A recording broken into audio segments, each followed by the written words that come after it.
Me llamo Johan Esteban Rojas, tengo 27 años y soy de Bogotá, Colombia. Trabajo como chofer de carroza fúnebre desde hace ya 3 años, aunque cuando empecé jamás imaginé todo lo que iba a vivir. Al principio pensé que era un trabajo duro, sí, pero necesario, como cualquier otro. Nunca fui una persona especialmente espiritual, ni fan de lo paranormal, pero con el tiempo entendí que trabajar con la muerte es algo que te cambia. Que te abre puertas que a veces no quieres abrir, y una vez abiertas, ya no se cierran más. Esto que te voy a contar no fue una pesadilla ni un mal rato aislado. Fue real. Me pasó una noche en la que estaba haciendo un traslado. Era un servicio como cualquier otro: levantar el cuerpo, asegurar el ataúd en la carroza, manejar hasta la sala de velación, entregar a los compañeros de turno. Nada fuera de lo común. Pero esa noche algo fue diferente desde el principio.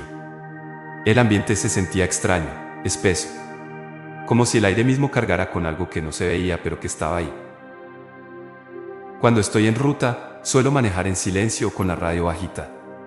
Me gusta concentrarme, sentir que todo está bajo control.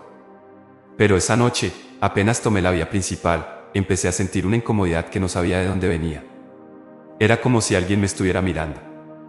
No desde afuera, no desde otro carro. Era desde adentro, desde la parte trasera, donde iba el cuerpo. Y entonces pasó. Lo escuché. Fue una voz apagada, lenta, como si viniera de muy lejos, como si viajara a través del tiempo y del espacio hasta colarse en esa carroza. No entendí palabras claras, pero tampoco hacía falta. No necesitas entender cada letra para darte cuenta de que alguien te está hablando. Fue un susurro helado, seco, que se coló entre mis pensamientos y los rompió en pedazos. Frené. No de golpe, pero lo suficiente como para mirar por el retrovisor. Nada. Volví a mirar al frente. Apagué la radio. Me quedé en completo silencio. Y fue ahí cuando lo sentí de nuevo. No era un sonido esta vez, era una presencia. Algo que me apretaba el pecho. Algo que no quería irse. Me quedé quieto, respirando hondo. Y de pronto, algo me dijo mentalmente: escúchame. No sé si fue el muerto, si fue mi cabeza, si fue Dios o algo más. Pero fue tan claro que me paralicé. Yo sé que mucha gente no cree en estas cosas, y está bien. De hecho, antes de trabajar acá, yo tampoco creía. Pero cuando lo vivís, cuando lo sentís en carne propia, ya no necesitas pruebas. Esa noche, ese cuerpo que yo llevaba no estaba completamente solo. Y yo tampoco. Cuando llegué a la funeraria, sentí un alivio inmediato. Como si al abrir la puerta del lugar, lo que me venía acompañando se hubiese quedado atrás. Pero la cosa no terminó ahí. Cuando mis compañeros y yo abrimos la carroza para bajar el cuerpo, notamos que algo no cuadraba. El ataúd no estaba exactamente como lo habíamos dejado. Se había movido. No mucho, pero sí lo suficiente como para que todos lo notáramos. Nadie más lo había tocado. Nadie más había estado en esa carroza. Solo yo. Esa noche no pude dormir. Me metí en la cama, pero sentía como si alguien estuviera parado al pie. Como si esa presencia, esa voz, se hubiera venido conmigo. Cerraba los ojos, y lo sentía. Abría los ojos, y no había nada. Y sin embargo, sabía que no estaba solo. En ese momento, lo único que se me ocurrió fue hablar. En voz bajita, con el cuarto a oscuras, dije algo como: si estás acá, si necesitas decir algo, te escucho, pero déjame descansar. No sé si funcionó, pero al rato me dormí. Y cuando desperté, me sentí agotado, como si no hubiera descansado nada. Desde ese día, entendí algo que nadie te enseña: no todos los muertos se van. Algunos quedan. Se quedan en sus casas, en sus cosas, o con las personas que los tocaron por última vez. Y nosotros, los que trabajamos con ellos, a veces somos eso, su último contacto con este mundo. Y te prometo que hay cuerpos que pesan más. No porque sean más grandes, sino porque traen algo encima. Culpa, miedo, dolor. Algo que no se ve, pero que vos lo cargas apenas lo levantás. Y hay otros que no pesan nada, que parecen flotar. Esos, por lo general, ya estaban listos para irse. Esa noche entendí también por qué los viejos del gremio siempre dicen: hay que pedirles permiso. Yo antes lo hacía por costumbre. Hoy lo hago por convicción. Porque sé que hay algo más. Y que algunos, antes de irse, todavía quieren ser escuchados. Nunca me voy a olvidar de la primera vez que sentí que algo se quedaba conmigo después de un traslado. Fue uno de esos días donde todo parece normal, clima gris, tráfico pesado, rutina habitual. Me llamaron para recoger un cuerpo en una casa al sur de la ciudad. Era una mujer mayor, de unos 80 años, que había fallecido durante la madrugada. Sus hijos estaban presentes, todos muy tranquilos, como si ya lo hubieran asimilado. Pero cuando entré a la habitación, fue otra cosa. Apenas crucé la puerta, sentí un golpe de energía. No sé cómo describirlo bien. Era como una mezcla entre frío y electricidad. Como si el ambiente no me quisiera ir. Ella estaba tapada hasta el cuello con una sábana blanca, acostada de lado. Yo hice lo que siempre hago, saludé en voz baja, me presenté, le pedí permiso para trabajar. A veces lo hago mentalmente, otras veces en voz baja, depende cómo me sienta. Pero esa vez sentí que alguien me estaba escuchando. Como si, a pesar de no moverse, esa mujer todavía estuviera ahí. Lo más raro fue que al momento de alzarla, me costó más de lo normal. No por su peso, que era mínimo. Estaba muy delgada, apenas unos 40 kilos. Pero parecía que algo la agarraba de la cama. No se soltaba. Era como intentar despegar una cinta pegada al suelo. Yo le seguía hablando, con calma, con respeto, pero la sensación no cambiaba. Terminé pidiéndole ayuda al hijo, y aún así, los dos sentimos lo mismo, que algo no la dejaba ir. En el carro, durante el trayecto, me mantuve en silencio. No puse música. No abrí las ventanas. Solo manejé. Y todo el tiempo sentía como si alguien respirara muy cerca de mi nuca. Me pasaba frío por la espalda. Miraba el retrovisor, aunque ya sabía que no iba a ver nada. Pero no podía evitarlo. Cuando llegamos a la sala de velación y abrí la carroza, noté que la cinta de sujeción estaba floja. Eso es imposible. Yo la aseguro siempre, es parte del protocolo. Pero ahí estaba, floja, como si se hubiera soltado sola. La volví a ajustar, entregué el cuerpo, y me fui. Esa noche, al llegar a casa, fue como si la sensación me siguiera. No vi nada. Pero sentía que alguien estaba al lado mío, todo el tiempo. Me duché sin cerrar la puerta del baño. Dormí con la luz del pasillo prendida. Me costó cerrar los ojos. Me dormía y me despertaba sobresaltado, como si alguien susurrara mi nombre justo antes de caer en sueño profundo. A la mañana siguiente, todo se sentía más liviano. Como si esa presencia se hubiera ido. Como si finalmente hubiera aceptado que ya no era parte de este mundo. Y ahí fue cuando entendí algo que hoy para mí es regla de oro. Cuando un cuerpo no quiere irse, uno tiene que ayudarlo a soltar. No solo físicamente, sino también desde lo espiritual, desde lo humano. A veces, el simple acto de hablarles, de decirles que están en buenas manos, que su familia va a estar bien, les da esa pequeña paz que necesitan para cruzar. Ese día también aprendí algo sobre mí, sobre lo que significa cargar con esas energías. Porque no es gratis. Te vas quedando con pedacitos de cada historia, con el dolor de cada familia, con las palabras que nunca se dijeron. Y eso te acompaña. No se ve, no se toca, pero se siente. Y llega un punto en el que tienes que aprender a protegerte. Hay compañeros que se ponen manillas rojas, otros que cargan medallas, estampas, amuletos. Yo me encomiendo con una oración simple. Nada elaborado. Algo así como que el alma de esta persona encuentre su camino. Que yo sea solo un puente, no un ancla. Y que lo que tenga que quedarse, se quede atrás. Y aunque parezca simple, me ha funcionado. Me da paz. Me recuerda que estoy cumpliendo una misión, aunque no sea la que pensé cuando mandé mi hoja de vida. Con el tiempo, empecé a notar patrones. Hay casas donde el ambiente se vuelve pesado apenas entras. Lugares donde el silencio grita. Donde sentís que estás invadiendo algo sagrado. Y ahí es donde más respeto hay que tener.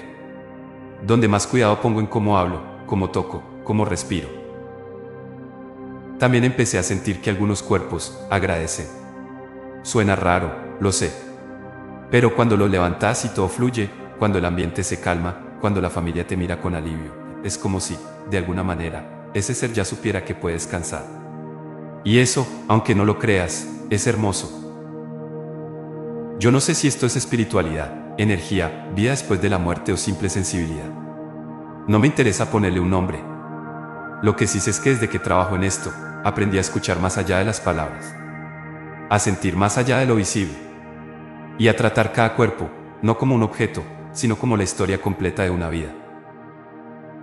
Hay algo que me costó entender cuando empecé en esto, y fue que el peso de un cuerpo no siempre tiene que ver con los kilos. Al principio pensaba que era una cuestión de esfuerzo físico, de postura, de técnica. Pero después de hacer más de 100 traslados, te das cuenta de que hay cuerpos que pesan mucho más de lo que deberían, y no es por tamaño. Es otra cosa.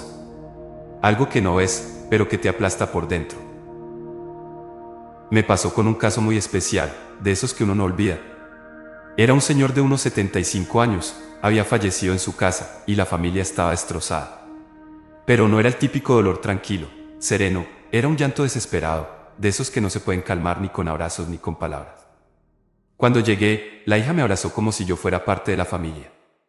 Me dijo que su papá no quería morir, que lo había dicho muchas veces, que sentía que todavía no era su hora, que se había aferrado a la vida con todo.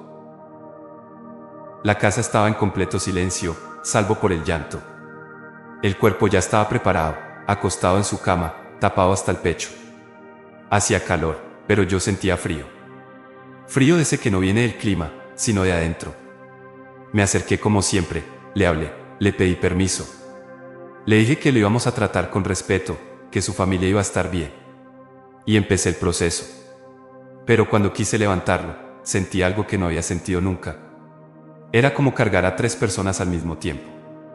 Me costaba moverlo. Me temblaban los brazos. La camilla rechinaba como si estuviera soportando toneladas. El hijo vino a ayudarme.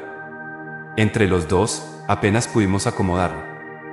Nadie entendía cómo alguien tan delgado, tan frágil, podía pesar tanto. Pero no era su cuerpo lo que pesaba. Era lo que llevaba encima. El dolor de no querer irse. El apego a su familia. Las palabras que no alcanzó a decir. Todo eso se queda. Todo eso se siente. Y uno lo carga. No solo en la espalda, sino en el alma. Durante el trayecto, no hablamos. Ni yo ni el hijo. El silencio era tan denso que costaba respirar. Iba con los vidrios abiertos, el motor bajito, atento a cada sonido. Y por momentos sentía que el carro se hundía más del lado donde iba el ataúd. Como si el peso estuviera desequilibrado. Es imposible, lo sé. Pero fue real. Lo sentí en cada curva. Cuando llegamos al cementerio, el aire cambió. Como si algo se hubiera soltado. Como si el alma de ese hombre por fin hubiera entendido que había que dejar ir.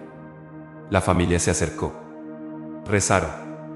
Se tomaron de las manos. Y en un momento, todos se quedaron en silencio. No por obligación. No por protocolo. Fue como si una paz repentina hubiera cubierto todo el lugar. Y ahí sí, el cuerpo se volvió liviano. Pudimos moverlo con normalidad. Ya no pesaba. Ya no oprimía. Esa experiencia me dejó pensando durante días. Porque más allá del hecho en sí, lo que me marcó fue entender que no todos los cuerpos llegan listos para partir. Hay quienes se van en paz, y hay quienes se resisten. Y nosotros, los que estamos ahí, en ese último momento, somos testigos de esa lucha invisible. A veces incluso somos parte de ella. Con el tiempo, empecé a notar detalles que antes pasaban desapercibidos. Miradas vacías que dicen más que 1000 palabras. Suspiros que no vienen de nadie. Un aire espeso que se instala de golpe en una habitación. Todo eso, antes, lo habría ignorado. Hoy no. Hoy lo reconozco, lo respeto. Y cuando siento que algo no está bien, me detengo, respiro, y vuelvo a hablar con ellos. Les repito que están en buenas manos. Que su familia va a estar bien. Que ya no tienen que cargar con nada. A veces, con solo eso, el ambiente cambia. Hay un código no escrito entre quienes trabajamos en esto. Y uno de los más importantes es este: nunca subestimes el silencio. Porque ahí, en ese espacio donde no se dice nada, es donde más cosas están pasando. A veces una lágrima contenida, una mirada clavada en el piso, un cuerpo rígido que se niega a doblarse, todo eso es un grito. Y hay que aprender a escucharlo. Y si bien puede sonar como algo pesado o triste, también te digo que hay una belleza rara en todo esto. Porque cuando logras ayudar a alguien a soltar, aunque no te lo diga, aunque no lo veas, lo sentís. Sentís que esa alma por fin descansa. Y que vos, por un instante, fuiste parte de ese paso hacia la paz. Hay lugares donde apenas entras sentís que algo no está bien. No hace falta ver nada raro, no hace falta escuchar golpes ni voz. Simplemente lo sabes. El aire es distinto, el silencio pesa, los relojes parecen ir más despacio. Yo les llamo casas que no quieren soltar a sus muertos, porque así se siente, como si las paredes mismas se resistieran a dejarlos ir. Una de esas experiencias me pasó en el barrio Bosa. Me llamaron para recoger a una señora que había fallecido en su cama, rodeada de varios familiares. Al llegar, noté que no era una casa cualquiera. Había algo extraño en la distribución, en los muebles, en el olor. Era una mezcla entre humedad, encierro y algo más, algo que no podía explicar. Saludé a la familia, me presenté y pedí permiso para entrar. Todos estaban muy serios, en un silencio que no era solo dolor. Era como miedo. Cuando entré a la habitación, vi a la señora. Estaba de medio lado, recostada sobre su brazo izquierdo, cubierta por una sábana ligera. Me acerqué, hice lo que siempre hago, le hablé bajito, le pedí permiso, le dije que iba a estar en buenas manos. Pero apenas retiré la sábana de su rostro, me impactó lo que vi. Su cara parecía congelada en un gesto extraño, como de terror. Era como si en sus últimos segundos hubiera visto algo que la asustó profundamente. No era una expresión común. No era paz. Era otra cosa. Intenté levantarla, pero fue imposible. No pesaba más de 40 kilos, estaba muy delgada y aún así no podía moverla. Era como si estuviera pegada a la cama. Hice fuerza, probé distintas posiciones y nada. Fue en ese momento que sentí que me drenaba la energía. Como si algo me estuviera chupando la fuerza. Yo sudaba, respiraba fuerte y la señora seguía inmóvil, como clavada en el colchón. Terminé pidiéndole ayuda al hijo, y entre los dos, con mucho esfuerzo, logramos moverla. Pero no fue normal. Fue como si alguien invisible no quisiera dejarla ir. El ambiente en la casa se volvió aún más pesado. La familia estaba nerviosa, miraban a todos lados, algunos lloraban en silencio. Yo trataba de mantener la calma, pero por dentro sentía que algo no estaba bien. Cuando por fin logramos llevarla a la camilla y empezar el traslado, escuché un ruido extraño. Como una risa suave, infantil, que venía del pasillo. Miré rápido, pero no había nadie. Nadie se movió. Nadie pareció escucharlo, excepto yo. Y preferí no decir nada. Durante el trayecto en la carroza, la sensación no se fue. Al contrario, aumentó. Cada curva, cada frenada, era como si el cuerpo pesara más y más. Y yo solo pensaba, ¿qué fue lo que vio esta mujer en sus últimos segundos? ¿Por qué esa expresión? ¿Por qué no quería soltar? Llegamos a la funeraria, y cuando abrí la carroza, sentí un alivio inmediato. Como si todo lo que pesaba se hubiera quedado atrás. Pero la imagen de su rostro nunca se me borró. Con el tiempo entendí que hay casas cargadas.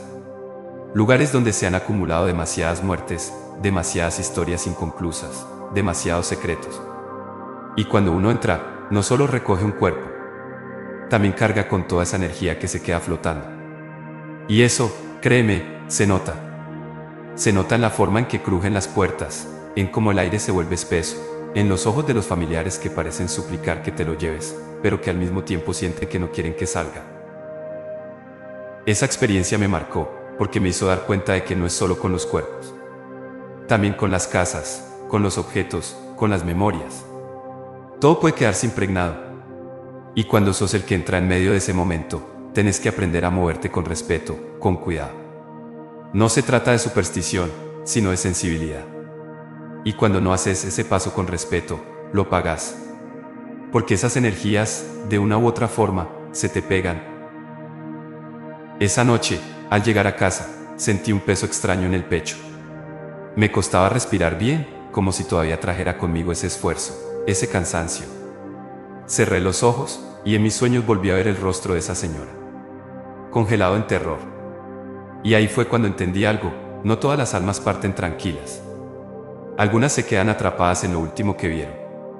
Y si lo último que vieron fue miedo, ese miedo se queda, y lo cargamos todos los que estamos alrededor. Si hay algo que me marcó en este trabajo, fue el día que tuve que trasladar a una niña. Nunca me había pasado antes y, sinceramente, no estaba preparado. Con adultos es duro, claro, pero de alguna manera uno lo procesa. Con los niños es distinto.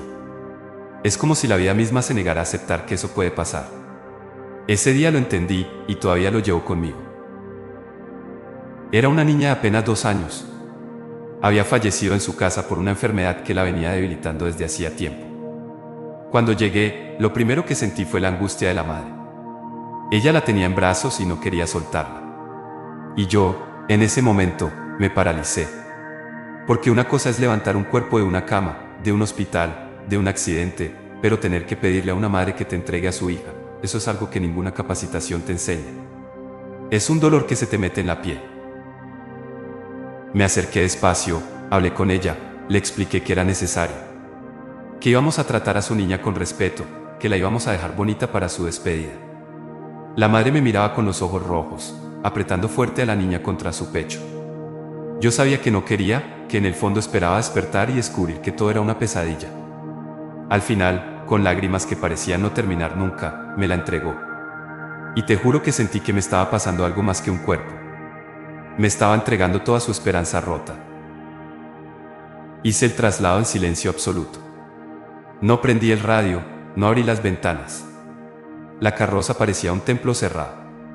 Y mientras manejaba, no dejaba de sentir que esa niña seguía ahí. No hablo del cuerpo, hablo de su presencia. Era como una brisa suave que me acariciaba la nuca. Como si me dijera que no estaba enojada, que no tenía miedo. Sentí calma, pero también una responsabilidad enorme. Porque cuando llevas a alguien tan pequeño, todo lo que haces se siente el doble. Cada movimiento, cada palabra, cada decisión pesa. En la sala de velación, la arreglaron con un vestido blanco y una pequeña corona de flores. Quedó hermosa, parecía dormida. Y cuando terminé mi parte, pensé que ahí se acababa todo. Pero no fue así. Esa noche, cuando llegué a casa, soñé con ella. La veía sonreír, correr por un campo abierto, libre de la enfermedad que la había apagado. No fue una pesadilla. Fue un sueño lleno de paz. Me desperté con lágrimas en los ojos, pero también con una sensación rara de gratitud. Los días siguientes siguió apareciendo en mis sueños. Siempre tranquila, siempre feliz. Como si viniera a decirme, gracias. Yo no suelo recordar mis sueños, pero eso sí. Eran tan nítidos que parecían reales. Después de la tercera o cuarta noche, dejó de aparecer. Y aunque nunca más volví a verla, su recuerdo sigue conmigo. Fue como si hubiera venido a despedirse también de mí. Como si yo hubiera sido parte de su tránsito, no solo un chofer. Esa experiencia me cambió por completo. Me enseñó que no todos los encuentros con la muerte son oscuros o pesados. Algunos son luminosos, llenos de paz. Que incluso en medio del dolor, puede haber algo bello, algo que trasciende. Y desde entonces, cada vez que traslado a un niño, aunque me cueste, lo hago con una devoción distinta. No es un cuerpo pequeño lo que llevo. Es un ángel que, de alguna manera, todavía deja huellas en este mundo. Muchos de mis compañeros me han contado historias similares. No todos con niños, pero sí con personas que, después de partir, se hacen presentes de alguna manera. A veces en sueños, a veces en pequeños gestos, un olor que aparece de la nada, un objeto que se mueve, una sensación de compañía en el cuarto. Algunos lo llaman sugestión. Yo prefiero pensar que son despedidas. Que no todos se van sin decir adiós. Después de esa niña, cada vez que me toca un caso así, me tomo un momento extra. Les hablo, les digo que todo va a estar bien, que ya no van a sufrir. Y aunque no lo escuchen con oídos, sé que de alguna forma lo entienden. Porque el ambiente cambia. Se vuelve más ligero, más sereno. Como si esa pequeña parte de ellos que todavía quedaba aquí finalmente aceptara partir. Si hay algo que aprendí en este oficio es que la muerte no siempre es silencio. A veces habla, a veces sonríe, a veces agradece. Y aunque nadie pueda probarlo con fotos ni grabaciones, yo lo viví. Y no necesito pruebas. Porque desde esa niña, nunca más volví a ver la vida igual. Y mucho menos, la muerte. Hay noches en las que trabajar en la carroza fúnebre se siente como una prueba de resistencia, no tanto física, sino mental y espiritual. A muchos les parece que es un trabajo rutinario, recoger, trasladar, entregar, pero la realidad es que en la madrugada, cuando la ciudad duerme, las carreteras se vacían y uno va solo con un cuerpo en la parte de atrás. Cualquier cosa puede pasar, y créeme, pasan cosas que no tienen explicación. Recuerdo una de esas noches en particular. Eran casi las 12. Había terminado un servicio y me llamaron para otro traslado. Debía llevar a 2 personas desde el hospital hasta una sala de velación al norte de Bogotá. Todo parecía normal. Hice los protocolos de siempre. Aseguré los ataúdes. Hablé con respeto como acostumbro y arranqué. Pero apenas tomé la autopista, la sensación de compañía se hizo más fuerte que nunca. Era como si no fueran 2 cuerpos los que llevaba, sino 3, o incluso más. A medida que avanzaba, el aire dentro de la carroza se volvía pesado. Bajé un poco las ventanas, pero no cambiaba. El silencio era tan denso que parecía tener forma, y de pronto, escuché un golpe seco en la parte trasera. Pensé que era la vibración, que tal vez algo se había movido, pero al revisar por el retrovisor noté que los cofres no estaban en la misma posición en la que los había dejado. Uno de ellos se había desplazado apenas unos centímetros, suficiente para hacerme entender que no era normal. Decidí seguir manejando, tratando de no pensar demasiado, pero a los pocos minutos, otro golpe, esta vez más fuerte. El sonido era claro, como un puño contra el vidrio que nos separa. Frené en seco en un semáforo, me quedé quieto, las manos sudando sobre el volante. No me animé a mirar hacia atrás. En ese momento sentí claramente que alguien me observaba. No desde afuera, no desde otro carro, era desde adentro, desde el mismo lugar donde iba la carga. El trayecto que normalmente se hacía en 20 minutos se me hizo eterno. Cada curva, cada frenada, era acompañada de golpes leves o ruidos de roce. Trataba de convencerme de que era el movimiento natural del vehículo, pero en el fondo sabía que no, porque los cuerpos estaban asegurados y yo mismo lo había verificado, y sin embargo, algo se movía. Al llegar a la sala de velación, mis compañeros salieron a ayudarme. Cuando abrimos la carroza, nos quedamos en silencio. Los ataúdes no estaban en el mismo lugar, uno estaba ligeramente girado, como si alguien lo hubiera empujado desde adentro. Nadie dijo nada, pero las miradas lo decían todo. Era imposible, y aún así, ahí estaba frente a nosotros. Esa noche me costó dormir. Sentía todavía los golpes en mi mente, como ecos que no desaparecían. Cerraba los ojos y escuchaba ese toc-toc contra el vidrio, y lo peor fue que no era la primera vez que me pasaba algo así. Ya antes había sentido que algunos traslados traían compañía extra, pero esa vez fue tan evidente que no pude negar. Con el tiempo empecé a notar un patrón. Casi siempre ocurre en la madrugada, cuando llevo más de un cuerpo en la carroza, como si esas almas, en el trayecto, se cruzaran entre ellas. Algunos dicen que es porque no saben que ya murieron, que buscan hacerse notar. Otros creen que simplemente son energías que no aceptan el traslado. Yo no sé la respuesta. Lo que sí sé es que cuando sucede, no hay forma de ignorarlo. Muchos me preguntan si nunca he pensado en dejar el trabajo después de algo así, y la verdad es que sí, lo he pensado, pero también entiendo que alguien tiene que hacerlo, y si lo hago con respeto, con cuidado, siento que de alguna manera estoy ayudando, no solo a las familias, sino también a esos seres que todavía buscan un poco de calma en medio del tránsito hacia lo desconocido. Esa madrugada me enseñó algo que no se me olvida. La carroza no es solo un vehículo, a veces se convierte en un espacio de transición, un lugar donde las almas parecen darse cuenta de lo que está pasando, y algunas lo aceptan, otras no, pero nosotros, los que manejamos, terminamos siendo testigos de esa lucha invisible.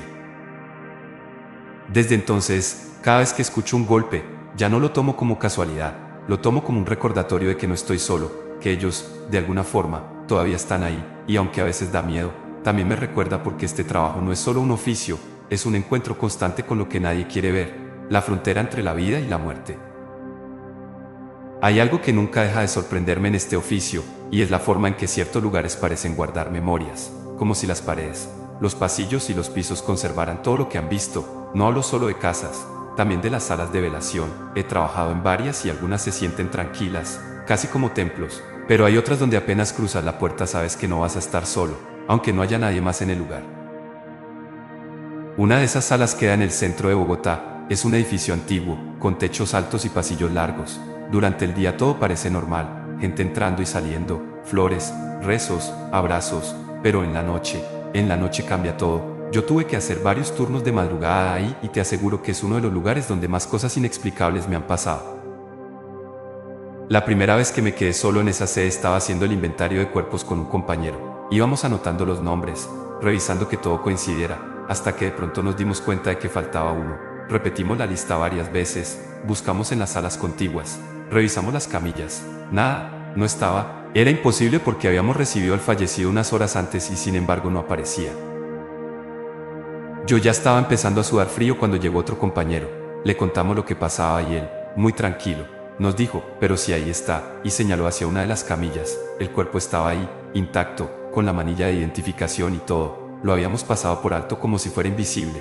Lo extraño fue que podías darle la vuelta a la sala, mirarlo de frente y no lo registrabas. Solo cuando él lo señaló volvió a ser evidente. Fue una de las experiencias más desconcertantes de mi vida. Esa misma noche, más tarde, mientras intentaba descansar en la cafetería, escuché pasos en el pasillo. Eran pasos lentos, firmes, como de alguien que arrastraba los pies. Me levanté pensando que era un guardia de seguridad, pero cuando miré el pasillo estaba vacío. Lo raro fue que los pasos no se cortaron al mirar, se siguieron escuchando por unos segundos más, como si la presencia siguiera caminando aunque no tuviera cuerpo.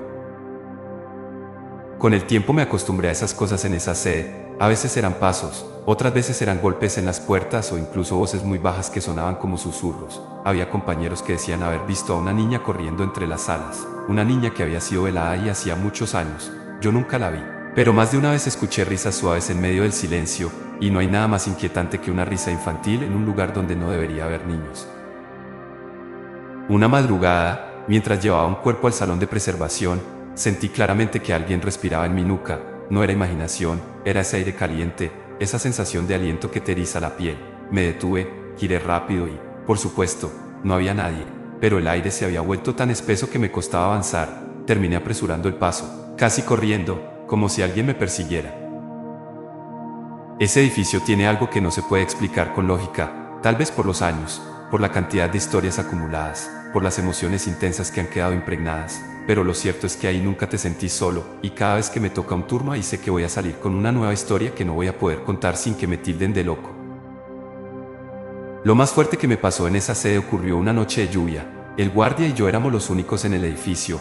De pronto las luces del pasillo comenzaron a titilar. Pensamos que era por la tormenta, pero cuando revisamos vimos que solo parpadeaban en el tramo donde estaban los cuerpos. Caminamos juntos, en silencio, y cuando llegamos, uno de los cofres estaba abierto, apenas unos centímetros, lo suficiente para que la tapa quedara entreabierta. Nos miramos sin decir palabra, lo cerramos rápido y no volvimos a mencionarlo en toda la noche, pero ambos sabíamos que lo que habíamos visto no tenía explicación.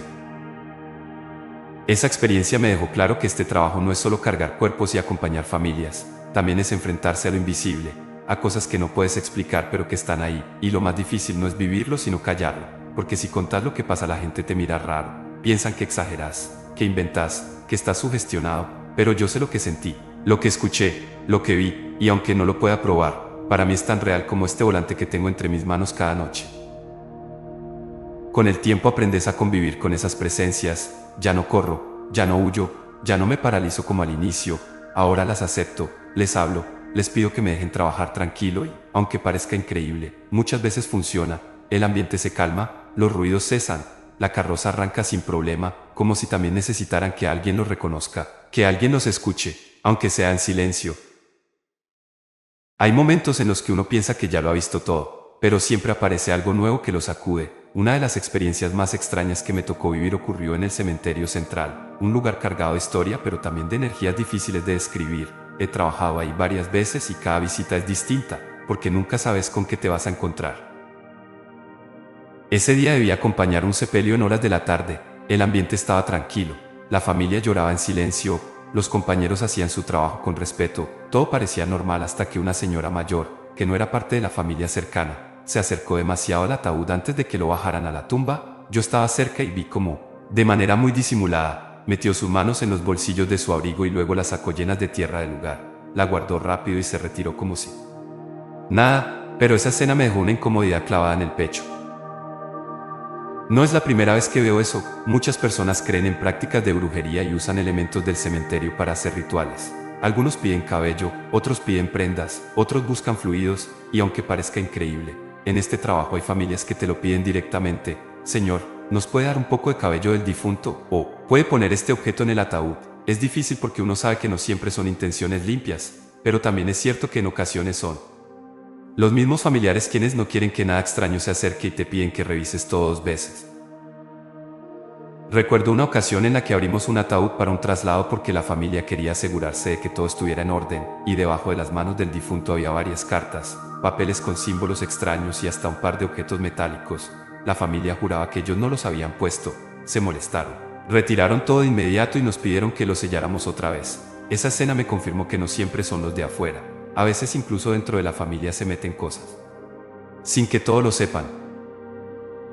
En el cementerio también he visto cosas aún más raras. Durante una inhumación, mientras todos lloraban, una mujer que nadie conocía se acercó, se arrodilló frente a la tumba y dejó una vela encendida junto con un pequeño paquete envuelto en tela roja. Lo colocó rápido, como quien sabe que está haciendo algo prohibido, y salió sin mirar a nadie.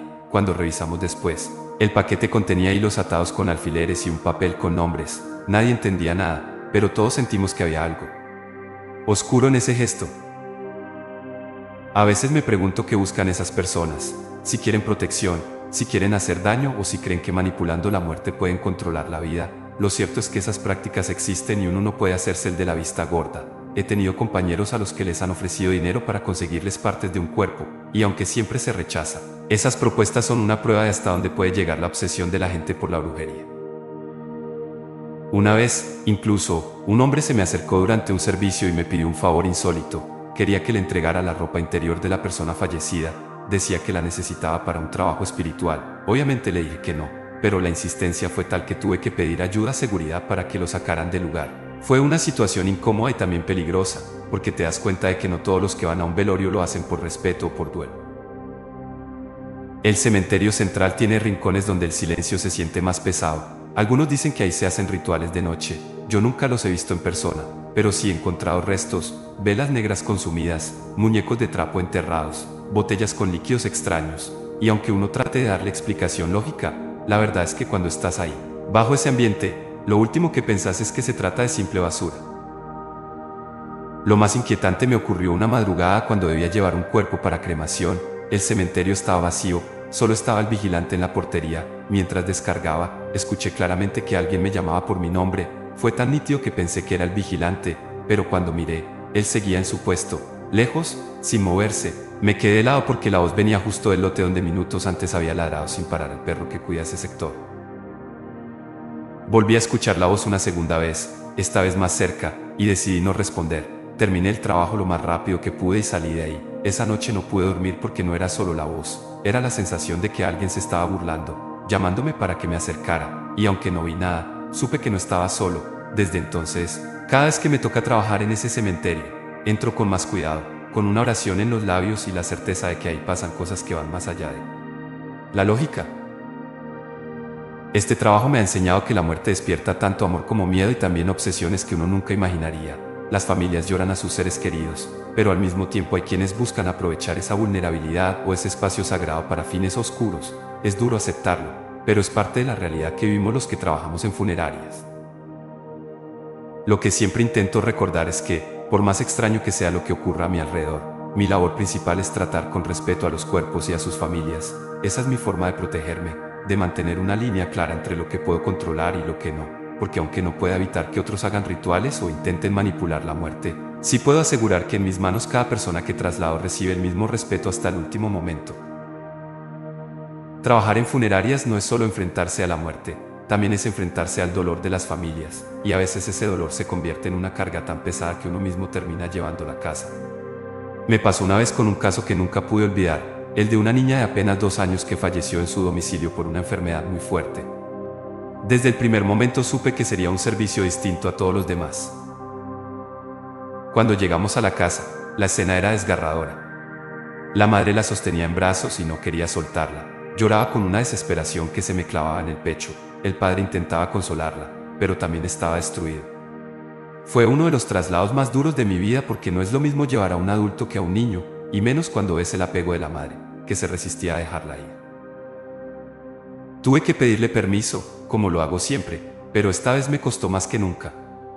Me acerqué, le hablé en voz baja, le dije que todo iba a estar bien, que la íbamos a tratar con el mayor cuidado, que la íbamos a dejar como una princesa para que pudiera despedirse en paz. Poco a poco la madre entendió, entre lágrimas me permitió retirarla de sus brazos y ahí fue cuando sentí que el corazón se me rompía. A veces la gente piensa que uno se acostumbra, pero con los niños eso es imposible. Durante el trayecto a la funeraria, no dejé de pensar en ella. Había algo distinto, un silencio especial en la carroza, como si la niña todavía estuviera ahí, acompañándome. No era un silencio pesado, como otras veces, era un silencio sereno, como de calma. Lo interpreté como una señal de que su sufrimiento había terminado, pero también como una forma de agradecimiento por el cuidado con el que la habíamos tratado. Esa noche, cuando llegué a mi casa, me costó dormir. Cerraba los ojos y veía su rostro, tan pequeño, tan frágil, pero también tan tranquilo. Durante 3 o 4 noches consecutivas soñé con ella. En los sueños aparecía sonriente, como si viniera a decirme gracias, como si quisiera confirmar que estaba bien. No eran pesadillas, al contrario, eran sueños que me daban paz, pero también me dejaban pensando en lo frágil que es la vida. Con el tiempo entendí que esos sueños eran una forma de despedida, que la niña me había acompañado un par de días más para asegurarse de que yo también pudiera soltarla. Porque a veces no son solo las familias las que tienen que aprender a dejar ir, también nosotros, los que trabajamos en este oficio, cargamos con esas presencias hasta que logran marcharse. He tenido muchos servicios, cientos de traslados, pero ese caso siempre lo recuerdo como uno de los más humanos, porque no se trató solo de cumplir un trabajo, se trató de acompañar a una familia en su momento más doloroso y de sentir como una vida tan pequeña todavía podía dejar huella incluso después de partir. A partir de esa experiencia, comencé a tener más cuidado con mi propia manera de vivir. Empecé a valorar más el tiempo con mi familia, con mis amigos, con mi pareja. Porque entendí que en cualquier momento todo puede cambiar. Y aunque suene repetido, uno de los aprendizajes más fuertes que deja este oficio es que todo tiene solución menos la muerte. Hay quienes creen que estos sueños, como los que tuve con la niña, son producto del estrés o de la sugestión. Yo no lo creo. Para mí fueron visitas, fueron manifestaciones reales. Porque no era un simple recuerdo, era algo distinto, una sensación viva, tan clara que todavía puedo describirla. Si fue un regalo de ella o un mensaje de algo más grande, nunca lo sabré, pero me gusta pensar que fue su forma de despedirse. Ese caso también me hizo reflexionar sobre el papel que tenemos nosotros en este oficio. No somos solo choferes, no somos solo trabajadores que trasladan cuerpos. Somos testigos, somos acompañantes de almas y familias, somos puentes en un momento en que la vida y la muerte se cruzan. Y eso nos da una responsabilidad enorme, que no siempre es visible para los demás. Todavía, cuando paso frente a la calle donde recogimos a esa niña, me invade un silencio profundo. No sé si es la memoria, la energía del lugar o simplemente mi corazón recordando. Pero cada vez que ocurre me tomo un segundo para enviarle un pensamiento de paz, porque aunque ya pasaron años, su recuerdo sigue conmigo. Y creo que siempre seguirá. Hay una parte de este oficio que casi nadie conoce de verdad y está llena de mitos, la cremación, y te lo digo como alguien que ha acompañado a decenas de familias en ese último paso, porque más de una vez me han mirado a los ojos con desconfianza y me han preguntado si las cenizas que reciben son realmente las de su ser querido, y aunque entiendo ese miedo, también siento la responsabilidad de contar cómo es en realidad, con calma, con respeto y sin secretos.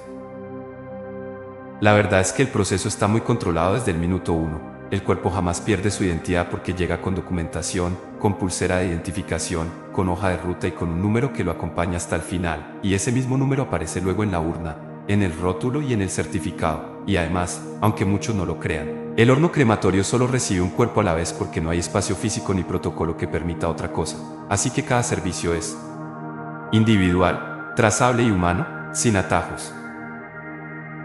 Durante la pandemia circularon historias que hicieron muchísimo daño, que si se mezclaban cuerpos, que si entregaban ceniza de lo que fuera, que si nadie sabía quién era quién, y te confieso que más de una vez me tocó sostener el llanto de un hijo que, con rabia y dolor, dudaba de todo y de todos, y en esos momentos lo único que funciona es la verdad, abrir el expediente, mostrar la pulsera, repasar el número, explicar paso a paso lo que hicimos y lo que sigue, porque cuando el dolor muerde, la claridad es un alivio que baja la fiebre del alma.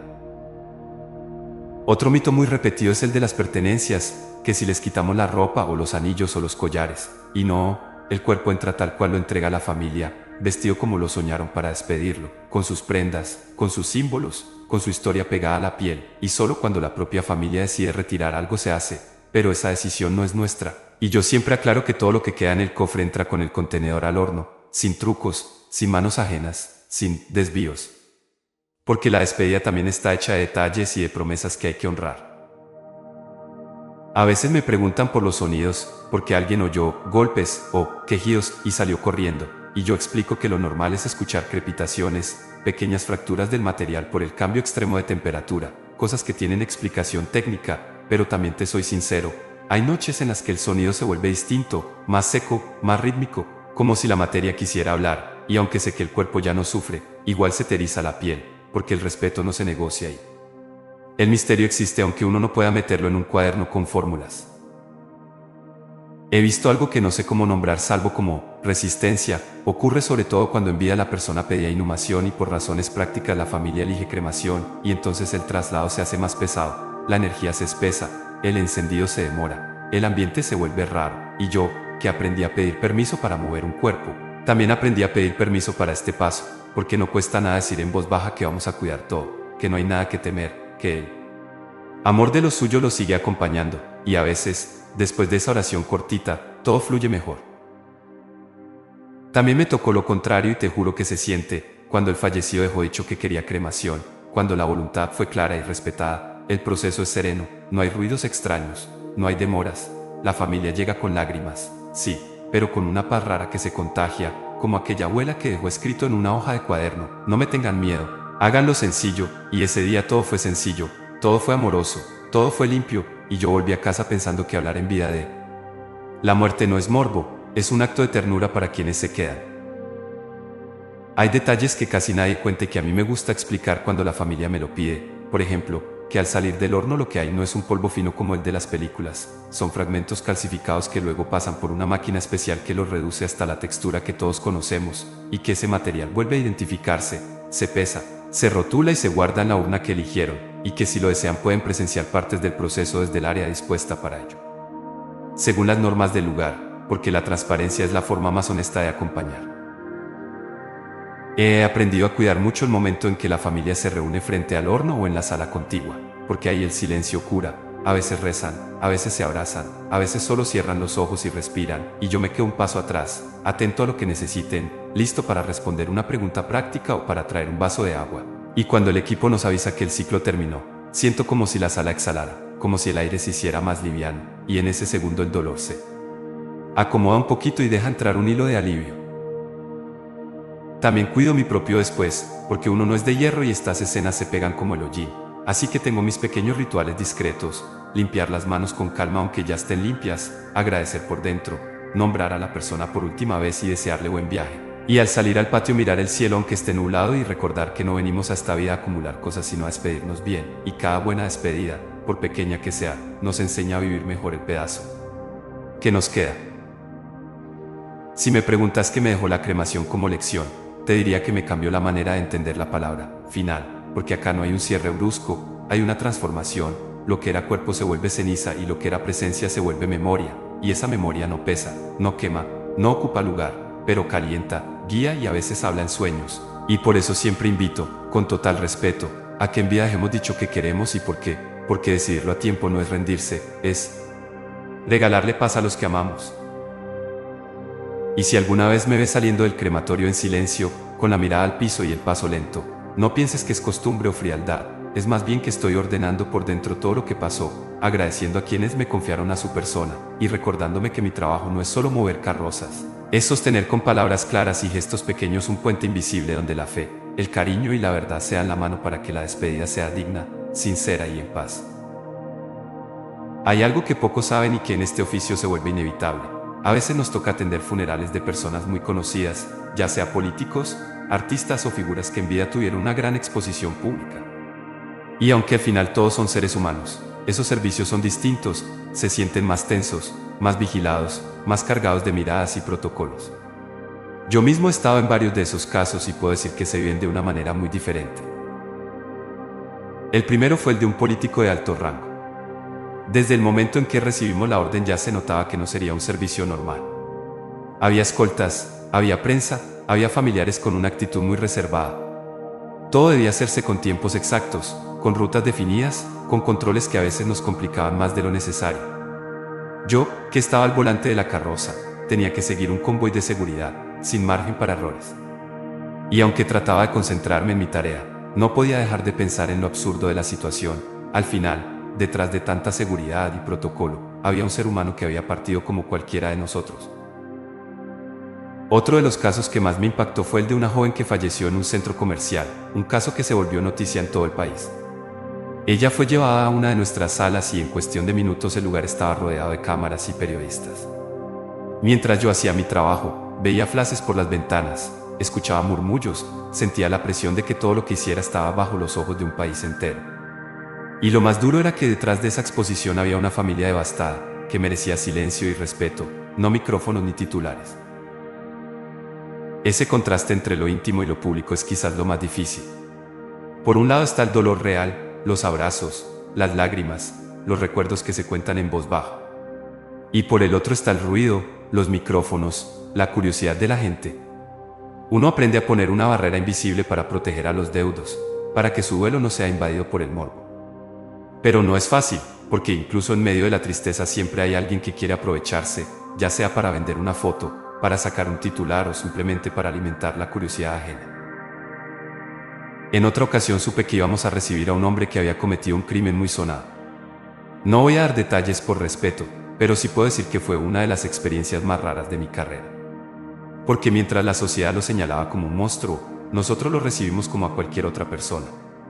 Y en la sala de velación estaban su hermana, su madre, sus hijos pequeños, llorando como cualquier familia que pierde a alguien. Ese día comprendí que la muerte borra muchas máscaras, que los juicios sociales no alcanzan a borrar el amor íntimo que queda en la familia. La tensión en esos funerales es distinta, se respira en el aire. Con los políticos, por ejemplo, uno siente la presión de los protocolos, de las órdenes que van y vienen, de los tiempos que hay que cumplir al segundo. Con las celebridades, la tensión viene de la cantidad de gente que aparece, conocidos y desconocidos, algunos sinceros y otros solo por figurar. Y con los llamados malos, la tensión viene del juicio silencioso de quienes saben quién está en ese ataúd. En todos los casos, nuestro papel es mantener la calma, ser firmes y respetuosos, y recordar que al final la familia es lo único que importa. Recuerdo muy bien un velorio donde la familia pidió absoluta privacidad. Fue de madrugada, con la sala cerrada, solo con los más cercanos. Afuera, en la calle, había decenas de personas intentando entrar, algunos rezando, otros gritando insultos. Yo estaba adentro, moviéndome en silencio, y podía sentir cómo la atmósfera se cargaba de emociones opuestas. Era como si dos mundos chocaran en un mismo espacio, el del dolor íntimo y el del espectáculo público. Y yo ahí, en medio, tratando de mantener la calma y proteger a quienes tenían el derecho de despedirse. Más de una vez he pensado en lo injusto que puede ser eso para las familias. Porque aunque la persona haya tenido una vida pública, sus seres queridos merecen despedirla en paz, sin cámaras, sin gritos, sin rumores. Y nuestro trabajo se convierte entonces en un escudo, en un esfuerzo constante por darles un espacio seguro. He llegado a bloquear puertas, a pedir a extraños que se retiren, a explicar con firmeza que la despedida es un derecho sagrado de los deudos. Y aunque a veces eso genera discusiones, al final siempre vale la pena, porque se trata de proteger lo más humano que nos queda, el adiós. En algunos de esos casos también he sentido lo paranormal de una forma más intensa. No sé si sea porque la energía de esas muertes es más fuerte, o porque la cantidad de pensamientos y emociones concentradas generan algo que se queda en el ambiente. Pero he visto luces que titilan sin razón, he escuchado golpes en las paredes cuando todo estaba en silencio, y hasta he sentido miradas en mi espalda en medio de una sala vacía. Tal vez son cosas normales, tal vez no. Pero yo no lo creo casualidad. Una noche, luego de uno de esos funerales mediáticos, volví a casa y experimenté parálisis del sueño. Sentía que alguien estaba parado a los pies de mi cama, observándome. Intenté moverme y no podía. Intenté gritar y no me salía la voz. Fue un momento de terror absoluto. Y aunque logré salir de ese estado después de unos segundos, me quedó la certeza de que esa energía que había estado rondando la sala me había seguido hasta mi propio cuarto. No era la primera vez, pero sí fue la más intensa. Con el tiempo he aprendido a protegerme más, a hacer oraciones discretas, a llevar conmigo pequeños objetos de fe, a no abrirme demasiado a las energías de cada servicio. Porque si uno no se cuida, termina llevándose a casa dolores que no le pertenecen. Y este trabajo ya es suficientemente pesado como para cargar además con sombras que no son tuyas. Hoy sé que cada vez que manejo la carroza o que acompaño un velorio mediático, debo estar doblemente alerta, por los vivos y por los muertos. Al final, estos funerales de personajes conocidos me han dejado una enseñanza muy clara. Todos, absolutamente todos, terminamos en el mismo punto. No importa si fuiste famoso, poderoso, temido o querido. En la muerte todos somos iguales, y lo único que queda es cómo viviste y qué huella dejaste en quienes realmente te conocieron. Esa es la verdad que se esconde detrás de cada titular, de cada cámara, de cada rumor. Y es la verdad que me acompaña cada noche, cuando vuelvo a casa después de haber visto tanto dolor, tanta gente y tanta soledad disfrazada de espectáculo. Hay noches en las que la carroza fúnebre se convierte en un escenario de lo inexplicable. Manejar de madrugada por calles vacías, con un cuerpo en la parte trasera, no es algo que cualquiera pueda soportar sin sentir un peso extraño en el pecho. A veces es un silencio absoluto el que acompaña, otras veces son ruidos que no deberían estar ahí. Y aunque muchos crean que son imaginaciones mías, yo sé que en esos momentos algo más viaja conmigo. Una de las experiencias más fuertes me pasó una madrugada, trasladando 2 cuerpos hacia la sala de velación. Eran cerca de las 11:30 de la noche, el programa de radio que siempre escucho estaba terminando y yo iba tranquilo, concentrado en la vía. De repente, en un semáforo en rojo, escuché un golpe seco en la división que separa la cabina del espacio donde viajan los cuerpos. Fue tan fuerte que pensé que otro carro me había chocado, pero al revisar los espejos todo estaba normal. El corazón se me aceleró y decidí no mirar atrás. Decidí no mirar atrás, porque a veces mirar es peor. Apagué el radio, aceleré en cuanto cambió la luz y traté de concentrarme en la ruta. Llegué a la funeraria, bajamos los cuerpos con el compañero de turno y notamos algo que me heló la sangre. Ninguno de los dos estaba en la posición en la que los habíamos dejado. No era un simple movimiento por el trayecto, era como si se hubieran acomodado de otra manera. Nos miramos sin decir nada y seguimos trabajando en silencio, pero esa noche no dormí nada bien. En otras ocasiones, los ruidos no son golpes sino susurros. Una vez, conduciendo solo de regreso después de una entrega, escuché claramente una voz femenina que decía mi nombre. No era la radio, no era un eco, era una voz clara detrás de mí. El instinto me hizo mirar el retrovisor, y aunque no vi a nadie, juraría que la voz había salido de la parte trasera. Desde entonces aprendí a no contestar, a no dar pie a lo que pueda estar buscando atención. Hay compañeros que aseguran haber visto sombras moverse en la carroza mientras conducían. Yo personalmente no he visto figuras claras, pero sí he sentido la presencia. Es como si alguien se sentara en el asiento del copiloto aunque vaya vacío. Un peso invisible, un aire distinto, como cuando alguien entra a una habitación sin hacer ruido. Y ese tipo de sensaciones no se olvidan, porque aunque uno intente justificarlas, el cuerpo sabe que algo no está bien. Una de las historias más extrañas que me contaron fue de un chofer que juraba haber visto a un difunto en el espejo retrovisor, mirándolo fijamente. Él pensó que estaba alucinando, pero al llegar a la sala se desmayó del susto y tuvieron que atenderlo. Esa anécdota circula entre nosotros y sirve de advertencia: no siempre estamos solos en la carroza, incluso cuando parece que sí. Yo mismo he vivido algo parecido, aunque menos intenso. En una madrugada, con lluvia y neblina, sentí que alguien respiraba detrás de mi oído, como si estuviera sentado en el asiento de atrás. El vaho empañó el vidrio lateral, como cuando alguien sopla cerca. Frené de golpe, respiré hondo y recé en voz baja. No volví a sentirlo esa noche, pero quedé convencido de que algo había querido hacerse notar. Algunos dicen que estas cosas ocurren porque los espíritus no aceptan que ya no están vivos. Otros creen que es simplemente la energía del cuerpo que todavía no se desprende del todo. Yo no tengo una explicación clara, pero sí tengo la certeza de que manejar una carroza fúnebre no es como manejar cualquier vehículo. Cada trayecto es un viaje cargado de emociones, memorias y presencias invisibles que uno aprende a respetar. Con el tiempo desarrollé mis propios rituales de protección. Siempre antes de subir a la carroza hago una oración, pido permiso y doy gracias. Y cuando entrego un cuerpo, vuelvo a agradecer en silencio. Puede sonar repetitivo, pero es la única forma que encontré de no llevarme esas energías a casa. Porque las veces que olvidé hacerlo, terminaron en noches de parálisis del sueño o en sueños demasiado vividos con los difuntos. Una de esas noches soñé con un señor al que había trasladado semanas antes. En el sueño me agradecía por tratarlo con respeto, por no apresurarme en el levantamiento, por hablarle como si todavía estuviera allí. Fue un sueño tan real que desperté con lágrimas en los ojos. Desde entonces entendí que esas presencias no siempre buscan asustar, a veces solo quieren que sepamos que se dieron cuenta de cómo fueron tratados. A pesar de los sustos, también hay momentos de paz en la carroza. Cuando pongo música suave, o cuando manejo por avenidas iluminadas, a veces siento que la atmósfera se aligera. Incluso he tenido familias que me han pedido poner la música favorita de su ser querido durante el trayecto, y eso cambia todo. El ambiente se llena de algo distinto, casi como si el difunto viajara tranquilo escuchando lo que más amaba en vida. Hoy, cada vez que tomo el volante de la carroza, sé que no es solo un carro, es un puente entre dos mundos. Y aunque sé que hay cosas que nunca voy a poder explicar, aprendí a aceptar que la muerte no viene sola, siempre trae consigo señales, presencias y recuerdos.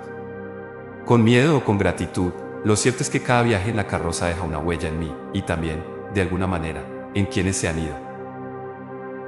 En este trabajo también nos enfrentamos a situaciones que parecen sacadas de una película de terror, porque no solo lidiamos con la muerte en su sentido más humano, también con personas que se acercan a ella con intenciones oscuras. Me refiero a quienes buscan objetos de los difuntos para hacer brujería o rituales, algo que parece increíble, pero que he visto con mis propios ojos más de una vez. Algunas familias llegan con peticiones extrañas, que si pueden cortar un mechón de cabello del fallecido, que si pueden guardar una uña, que si pueden poner una carta secreta dentro del ataúd. A veces son cosas simbólicas y se entienden, pero otras veces se nota que hay un trasfondo raro, una energía pesada que no inspira confianza. He tenido que negarme con firmeza cuando siento que lo que piden no tiene nada que ver con el amor o el duelo, sino con intenciones que van más allá.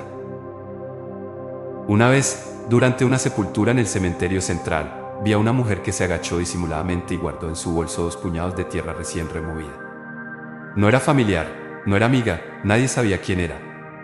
Simplemente apareció en el momento justo, tomó la tierra y desapareció. Los que estábamos ahí nos quedamos mirándonos, en silencio, sabiendo que no era algo normal. Ese tipo de escenas se repiten más de lo que uno imagina, porque hay quienes creen que la tierra de cementerio tiene poder. Otro caso me marcó especialmente. Estábamos a punto de trasladar un cuerpo cuando un pariente pidió revisar el ataúd antes de subirlo a la carroza. Al abrirlo, encontramos papeles doblados y cartas escondidas bajo las manos del difunto. Nadie de la familia reconoció haberlas puesto. Algunos se alteraron, otros guardaron silencio. Lo único que quedó claro es que alguien ajeno había intervenido, y lo que más nos inquietó fue que no supimos cómo ni cuándo. Cerramos el ataúd de nuevo y seguimos, pero el ambiente quedó enrarecido. Mis compañeros y yo hemos escuchado decenas de historias sobre gente que ofrece dinero para conseguir sangre, ropa o incluso fluidos de un difunto. Puede sonar asqueroso, pero ocurre, y mucho más seguido de lo que la gente cree. La mayoría de veces se rechaza de inmediato, pero el solo hecho de que alguien lo pida ya demuestra el nivel de oscuridad con el que algunas personas se relacionan con la muerte. En los cementerios grandes, sobre todo, este tipo de situaciones es más evidente. Ahí se ven personas que no tienen vínculo con los entierros, pero que aparecen en los momentos claves para colarse en un sepelio. Algunos rezan de manera rara, otros murmuran frases que no son oraciones comunes. Y cuando uno los observa con atención, entiende que no están ahí para despedir, sino para aprovechar la energía del momento. Yo personalmente viví algo inquietante una tarde en la que acompañaba una inhumación. Entre la gente noté a un hombre que no paraba de observar el ataúd. No lloraba, no saludaba, no hablaba con nadie. Solo estaba ahí, quieto, como esperando. Cuando se cerró la tumba, se acercó, metió la mano y sacó un objeto pequeño, lo guardó en el bolsillo y se fue. Nadie se dio cuenta salvo yo. Quise detenerlo, pero había tanta confusión que fue imposible. Hasta hoy me pregunto qué se llevó y para qué lo quería. También se han dado casos de personas que piden explícitamente meter objetos extraños en el ataúd. Muñecos, bolsas con polvos, hasta manillas con símbolos raros. Yo trato de ser respetuoso, pero cuando noto que lo que quieren meter no es algo amoroso, sino algo turbio, simplemente no lo permito. Explico que nuestro deber es velar por la dignidad del difunto y por la tranquilidad de la familia, no por rituales que nadie entiende. Y aunque algunos se molestan, al final siempre termino sintiendo que hice lo correcto. Entre compañeros solemos hablar de estos temas en confianza, porque aunque parezca mentira, lo raro se vuelve rutina. He escuchado relatos de colegas que, al abrir un ataúd para una exhumación, encontraron dentro objetos que nunca debieron estar ahí, frascos con líquidos, figuras envueltas en tela, incluso fotografías con símbolos escritos. Nadie puede asegurar de dónde vinieron, pero el simple hallazgo ya pone la piel de gallina. Yo mismo llegué a ver una vez cómo alguien trataba de dejar una bolsa pequeña en el interior del féretro durante una velación. Se acercó, fingió rezar, y en medio del gesto intentó deslizar la bolsa. Afortunadamente lo noté y lo detuve a tiempo. Lo miré a los ojos y le dije con voz firme que ahí solo se ponía lo que la familia autorizaba. El hombre me sostuvo la mirada unos segundos, luego se dio media vuelta y salió de la sala sin decir una palabra. Desde ese día confirmé que, en este oficio, hay que estar alerta todo el tiempo. No es fácil hablar de estas cosas porque la gente suele pensar que son exageraciones o inventos. Pero la verdad es que cuando uno convive tanto con la muerte, aprende que hay personas que buscan aprovecharse de ella para fines oscuros. Y esos fines existen, se sientan en las velaciones, caminan por los cementerios y a veces hasta logran pasar inadvertidos. Al final, lo que me queda claro es que nuestro deber no termina con trasladar un cuerpo o con velar a un ser querido. También tenemos que ser guardianes de su dignidad, cuidarlo de los vivos tanto como de lo invisible. Porque si algo he aprendido en estos años, es que no solo los muertos nos acompañan, también hay vivos que llegan con intenciones que pueden ser peores que cualquier sombra. Hay un tema del que mucha gente me pregunta con desconfianza, la cremación. Existen mitos muy fuertes alrededor de este proceso y he escuchado frases de todo tipo, desde que entregamos cenizas mezcladas con otros cuerpos hasta que en realidad lo que reciben son restos de madera o de animales. Sé que suena absurdo, pero cuando una persona está de duelo, su mente busca explicaciones a lo inexplicable y la duda se vuelve una sombra difícil de disipar. La verdad es que los hornos crematorios solo reciben un cuerpo a la vez. Es imposible que entren dos, ni siquiera físicamente cabría. El proceso está completamente controlado desde que se recibe el cuerpo, con identificación clara y registros que siguen cada paso. Lo que la familia recibe al final es exactamente lo que corresponde, y yo mismo lo he comprobado en múltiples ocasiones, acompañando de cerca cada detalle para responder con seguridad a las preguntas de quienes dudan. Durante la pandemia estos mitos se multiplicaron. La cantidad de fallecidos fue tan alta que muchas familias tenían que esperar más de lo normal para recibir las cenizas, y esa demora se convirtió en caldo de cultivo para rumores. Escuché historias de personas que juraban que les habían entregado cenizas mezcladas, y aunque intentaba explicarles con calma cómo era el procedimiento, a veces el dolor era tan grande que ninguna palabra lograba convencerlos. Otro mito frecuente es el de las pertenencias. Hay quienes creen que despojamos al difunto de su ropa o de sus joyas antes de la cremación. Eso no es cierto. El cuerpo entra al horno tal como fue preparado para la velación, con la vestimenta elegida por la familia y con los objetos que decidieron dejarle. Solo cuando un familiar pide expresamente retirar algo, se hace. Lo contrario sería una falta de respeto, y en este oficio, el respeto lo es todo. Lo que sí es real es que durante la cremación se escuchan ruidos extraños. No son gritos ni lamentos como algunos cuentan, sino sonidos que provienen de los cambios bruscos de temperatura en el cuerpo y en los materiales. Son crepitaciones, chasquidos, pequeños estallidos que pueden impresionar a quienes no están acostumbrados. Recuerdo la primera vez que estuve presente, el sonido me heló la sangre, pero después entendí que era un proceso físico, no espiritual. Sin embargo, también hay momentos en los que la explicación racional no alcanza. He visto cremaciones que se prolongan más de lo normal sin motivo aparente, cuerpos que parecen resistirse al fuego como si hubiera una voluntad que no acepta el destino elegido por la familia. En esos casos, yo hago lo que siempre hago, una oración breve, un pedido de permiso, unas palabras de respeto.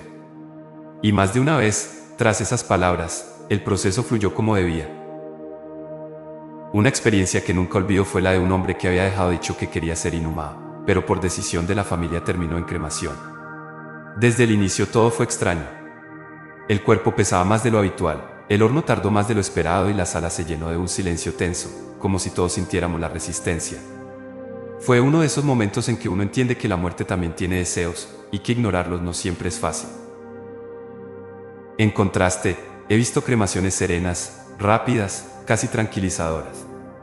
Recuerdo a una abuela que dejó escrito en una carta: háganlo sencillo, no me lloren, suéltenme con amor. Esa frase acompañó a la familia durante todo el proceso, y el ambiente fue tan diferente que incluso nosotros, los trabajadores, sentimos paz. En ese caso, los sonidos fueron suaves, la duración normal, todo fluyó como si la voluntad de la difunta hubiera allanado el camino. Otra pregunta común es qué pasa exactamente con los restos. Lo que la gente recibe no son cenizas en el sentido literal de polvo desde el inicio, sino fragmentos calcificados que luego se procesan en una máquina especial que los reduce hasta la textura que todos conocemos. Esa máquina los muele, los homogeniza y los deposita en la urna. siempre con el mismo número de identificación que venía desde el principio. Cada detalle está pensado para que no haya dudas de que lo que entregamos es lo correcto. He acompañado a familias que quieren estar presentes en el momento de la cremación. Algunas funerarias lo permiten desde una sala de observación. Es un instante durísimo, pero al mismo tiempo sanador. Escuchar los sonidos, ver el humo, entender el proceso, todo ayuda a aceptar que ese cuerpo ya cumplió su ciclo. Y aunque cada familia reacciona distinto, siempre agradecen la transparencia. A veces la verdad, por dura que sea, es más consoladora que la incertidumbre. Yo mismo tengo rituales personales cuando estoy cerca de un horno crematorio. Siempre cierro los ojos un instante y pido que ese alma encuentre descanso. Porque aunque sé que lo que está pasando es un proceso físico, también siento que la energía del difunto se despide de alguna manera en ese lugar. El calor del horno no solo transforma el cuerpo, también marca un antes y un después para la familia y para nosotros. Si algo he aprendido de la cremación es que no hay que tenerle miedo, hay que tenerle respeto. Al final, todo se reduce a lo mismo, un último gesto de amor y de cuidado hacia quien partió. Lo importante no es si fue cremación o inhumación, lo importante es cómo lo vivimos los que nos quedamos. Y en eso, créeme, la dignidad y el respeto marcan toda la diferencia. Después de tantos años en este oficio he llegado a una conclusión que me acompaña todos los días. Convivir con la muerte no me ha hecho perderle el respeto, al contrario, me ha enseñado a valorar más la vida. Parece una frase hecha, pero cuando ves de cerca tanto dolor, tanta despedida y tantas historias inconclusas, entiendes que lo único que tenemos de verdad es el tiempo que compartimos con los que amamos. He visto familias que llegan destruidas porque no pudieron despedirse de un ser querido. He visto hermanos que no se hablaban en vida y que frente al ataúd se arrepienten entre lágrimas. He visto esposos que después de 50 años de matrimonio se quedan con una soledad imposible de describir. Todo eso me ha marcado y me ha enseñado que no vale la pena guardar rencores ni pelear por cosas pequeñas, porque la vida es demasiado corta. Uno de los recuerdos más duros que tengo es el de una madre que perdió a su hija pequeña. No quería soltarla, no quería que nadie la tocara. Tuve que armarme de valor para explicarle que era necesario, que íbamos a tratarla con amor y respeto. Esa experiencia me rompió por dentro, pero también me mostró que a veces nuestro trabajo es más humano que técnico. Porque no se trata solo de mover un cuerpo, se trata de acompañar un dolor que no tiene nombre. También recuerdo a un anciano que me pidió unos minutos a solas con su esposa antes de que la retiráramos. Llevaban más de 60 años juntos, y en ese silencio le dio las gracias por la vida compartida. Fue un momento tan íntimo que yo mismo tuve que salir de la habitación para no interrumpir. Escuchar esas palabras me cambió, porque entendí que en el fondo lo que todos buscamos es haber amado y haber sido amados. En este oficio también hay momentos en los que las almas parecen quedarse cerca. No siempre es algo negativo. En más de una ocasión he soñado con difuntos que parecían despedirse, como agradeciendo el trato que recibieron. No son sueños de miedo, son sueños tranquilos, como si dijeran, ya estoy en paz. Y aunque algunos lo llamarían sugestión, para mí es una forma de confirmación de que lo que hacemos importa. Lo más difícil es aprender a soltar. Porque uno carga con muchas imágenes, con muchas historias. Hay noches en las que cuesta dormir porque la mente repite escenas dolorosas. Pero con el tiempo he aprendido a hacer oraciones cortas, a agradecer por cada día de trabajo y a dejar todo en manos de Dios o de la fuerza en la que cada uno crea. Sin ese apoyo espiritual, sería imposible seguir adelante. A veces me preguntan si no me da miedo la muerte. Y la verdad es que sí, claro que sí. No soy de hierro. Pero también aprendí a no verla como enemiga. La muerte es parte de la vida, y convivir con ella me ha enseñado que no hay que temerle tanto como ignorar. El miedo más grande debería ser vivir sin aprovechar el tiempo, sin decir lo que sentimos, sin pedir perdón ni dar gracias. Yo, Johan, tengo 27 años y sigo aprendiendo cada día. Nací en Bogotá y aunque nunca imaginé trabajar en una funeraria, hoy entiendo que este camino me eligió a mí tanto como yo lo elegí a él. No es fácil, no es para cualquiera, pero es un oficio que me ha dado la oportunidad de ver lo más humano de las personas, incluso en medio de la tristeza. Y aunque cargo con recuerdos pesados, también cargo con enseñanzas que me hacen valorar cada instante de mi vida. Si pudiera dar un consejo a quienes me escuchan sería este: no dejen para después las palabras importantes. No esperen a que sea tarde para abrazar, para llamar, para reconciliarse. Porque cuando la muerte llega, ya no hay vuelta atrás. Lo único que queda es lo que dijimos, lo que hicimos y el amor que dejamos sembrado. todo lo demás se desvanece. Quiero que sepan que, detrás de cada historia que les conté, hay una verdad que me acompaña siempre: los muertos merecen respeto, pero los vivos también. Y si tratamos con dignidad a quienes partieron, también deberíamos hacerlo con quienes aún caminan a nuestro lado. Al final, la vida y la muerte no están tan separadas como creemos, son dos caras de la misma experiencia. Por eso, cada vez que termino un servicio y vuelvo a casa, me repito lo mismo: mientras tenga la oportunidad de estar vivo, voy a intentar hacerlo con amor, con gratitud y con respeto. Porque he visto que al final eso es lo único que de verdad importa. Y aunque sé que un día yo también haré ese último viaje, quiero estar en paz con lo que viví y con lo que dejé en los demás. Así que si algo les deja mi experiencia, es esto: valoren a su gente, no se guarden las palabras, no permitan que la rutina apague lo esencial. La vida es frágil, la muerte es segura, pero en medio de esas dos verdades está nuestra oportunidad de hacer que valga la pena. Y eso, créanme, es el mejor aprendizaje que me ha dado trabajar tan de cerca con la muerte.